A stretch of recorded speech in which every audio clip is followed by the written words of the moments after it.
Hey guys, it is Hillary and it is Wednesday. I'm in my studio and today's teacher space is one that I can thank my friend Melissa up in Canada with B Pilates. Hi Upper West, gonna see you on Friday for a nice burger. Anyway, now I'm hungry. So she gave me this idea to work on this exercise, on the Wunda Chair. And it is awesome for the Pilates challenge I'm doing this week, if you're watching and catching up on that. I'm not gonna say exactly why, so I don't wanna give the issue away. But with this backward arms, the great thing about it is it seems super simple. Anyone can do it, meaning old, young, athletic, beginner, intermediate, whatever that client is or for you.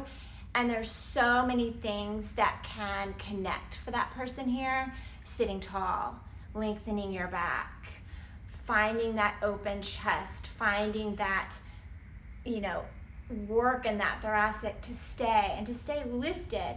If you think about just sitting up and sitting tall, just sitting, it's work, because most of us want to sit like, this, because just is a happy place. But to actually sit tall and really keep engaged the whole time, much less with your legs out straight, it's challenging. So this one is one that my clients see all the time. Usually somewhere in their workout, I think, ooh, this is going to be good for them to do to help with this functional kind of movement.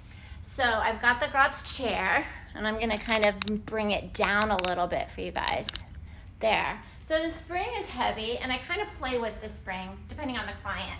But today, I'm just gonna do one heavy spring, and I'm gonna make sure I have a good position for you guys. I'm just gonna slide this back. Okay, so the backward arms setup is super simple. I'm gonna move my mat out of the way. So they're just gonna sit, and what we're looking for the whole time is keeping the back nice and long and lengthened, and not letting, as we load and unload our arms, not letting anything kind of sink and go back or have to lean forward, keeping the reach of the legs. So there's a lot to cue.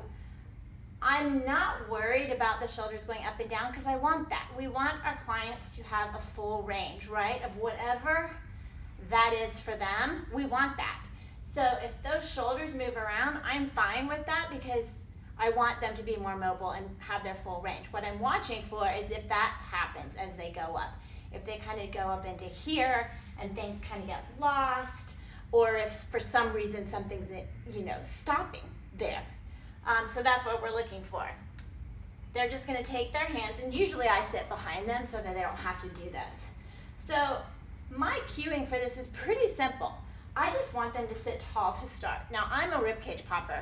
I like to have my ribcage kind of come out, so I have to work on that. And legs reaching long, and I'm gonna take that pedal and I'm pushing it into the ground so much that I feel almost like I'm trying to lift my butt off the floor. And then from there, I'm just gonna take that pedal as far up as I can without anything changing in my back, and then I'm gonna push it down, and again, push it so much that I feel like I want to unweight. And so it's just an inhaling as I go out, exhaling as I come back down. And so if you watch, I'll kind of do some things that might happen, right? So maybe they are leaning a little forward, and you can just, can you bring that shoulder container back a little bit? Just cue that. Or maybe as they go up, they kind of sink in their lumbar, right? So the lumbar kind of curls back. And then you can just cue sitting tall, reaching those legs, keep reaching. Or maybe it's that thing with the upper back, that in that thoracic, those shoulders don't really know how to be, right? They don't know how to externally rotate and kind of keeping that position as we go. But if you look, my shoulders are moving, right? But they can move too much, which will make me sink. So we're just thinking legs long, inhaling and exhaling, watching the rib cages don't pop up, or as Kathy Grant or Kara says, our containers don't lose their stack. And that's it. I mean, this is a super simple exercise, but you're watching for so much. And basically, this is what I'm concerned with, is that they're just staying tall and lengthened as they load and unload those arms.